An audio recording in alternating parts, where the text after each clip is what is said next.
Hello everyone, today we continue our journey through February 2014 and what articles from the Forgotten Languages website published back then tell us about UFO and related lore. On the 16th of February the site posted an article titled Inducing Mystical Experiences in Selected Populations, the Role of Slow-Flying Deltoid PSVs. First, let's start with mentioning the unreal, surreal and hyperreal nature of many UFO encounters retold by the experiencers. It is a deep-running theme in ufology and many claims do carry religious undertones to them. Just to mention Jacques Vallée being one of the first people raising the possibility that many of religious experiences and encounters, just to name the miracle of the sun in Fatima, Portugal in 1917, are possibly related to UFOs. On the other hand, the title mentions slow-flying deltoid PSVs. PSVs, according to Forgotten Languages, are the so-called paradigm shifter vehicles.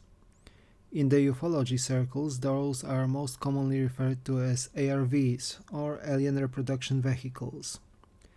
This means that these are craft constructed using reverse engineering of alien technology. A good example of an object like that would be the testimony of Dylan Borland, a witness to the 2025 UAP hearing before the US Congress. He did mention a massive triangular-ish shaped craft which made the moment felt like time was slowed down and reality in proximity to the object felt different. Quite like what the title here says. And now let's see what the English passages of the article look like this time. Each of the aspects of UFO phenomenon have significant religious overtones. Let's use them. Paradigm shifter vehicles have progressed up to the point of allowing the generation of strong mystical experiences in an ever-increasing number of individuals, regardless of their cultural stock. Another problem with the claim that, from the subjective point of view, the subjective vivid sense of reality of an experience is the sole epistemological criterion is that this criterion does not rule out experiences which are clearly not sources of knowledge. Relying solely on the subjective vivid sense of reality criterion would seem to give the same epistemological weight to delusions and hallucinations as to mystical experiences. These parts of the text are quite aligned with what we already said. My guess is that witnessing such a craft, regardless of whether it is of human origin or an actual NHI vehicle, is often an earth-shattering experience, especially in people who have never before been exposed to any such occurrence and who know nothing about how strange the UFO phenomenon is at times and what it exactly entails. This is underlined in the next passage. UFOs and extraterrestrials transcend our limited perceptions and our limited experiences. They seem to be free of the limitations of the laws of nature, of the physical world, and of time-space as we know it. They have more in common with the gods and angels of religious literature than they do with engineering, technology, or biology as we know it today. They evoke in their witnesses a sense of awe, of humility, and of personal conviction that rivals that of religious faith. While trying to make sense of the often bizarre behavior of UFOs and their occupants, human minds try to invoke what they know and what they can reasonably guess. From extra dimensions through angels and demons and down to our creators, aliens have all possible attributes assigned to them, which we relate to the spiritual side of our existence. The next paragraph latches upon another classical UFO sighting and a mass sighting to boot, a very likely one of the best known sightings of all times. The famous Phoenix Lights of 1997, a sight seen by thousands of people, including the back then governor of Arizona. A massive triangular or V-shaped object possibly flew over this state, causing widespread reaction, including in the media. Forgotten Languages claim it was actually a human-made object.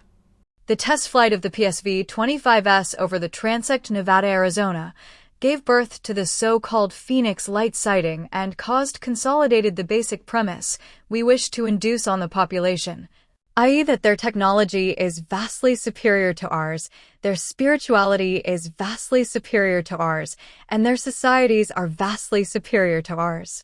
The pursuit of perfection is of course a fabricated religious goal. What purpose could be the endgame here? Perhaps something akin to Project Blue Beam, which is a faked alien invasion and imposing of absolute control over the society as a result. Who knows? But the text says what many experiences say over and over again in relation to their own sightings. 1. It is usually a solitary experience. 2. It occurs in an isolated place. 3. Wise superior beings take the initiative and guide the contactee. 4. Light is a dominant symbol in the experience. 5. There is an intimacy element. 6. There is an absence of natural sounds, such as birdsong. Owls are rumored to often be seen near or at locations where the notorious grey aliens appear, near their craft or otherwise. Moreover, some aspects of UFO sightings are also tied to the phenomenon known as near-death experience. Some people, including the famous in UFO circles journalist Leslie Kean, claim that UFOs and their occupants come from what we call the afterlife as a possibility, as the next passage says. Although most people assume this connection to be natural, here we learn the opposite is the truth.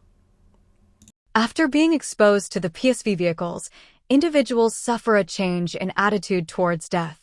Death and birth are understood in a new context, and consciousness is understood as separate from bodily incarnations. This is exactly the state of consciousness we need to adequately manipulate vast portions of the target population. The last mentioned here is quite mysterious, and I cannot for the life of me fathom how it ties to the real world, mostly because my knowledge of Lebanon and its people is nowhere near as good as it would have to be to make any sensible claims or statements. But let us hear it. The Illinois flight test over Lebanon proved the suitability of the paradigm shifter vehicles in effecting a radical change in the individual's belief system. My guess is that the mentioned Illinois would be one of the possible paradigm shifter vehicles.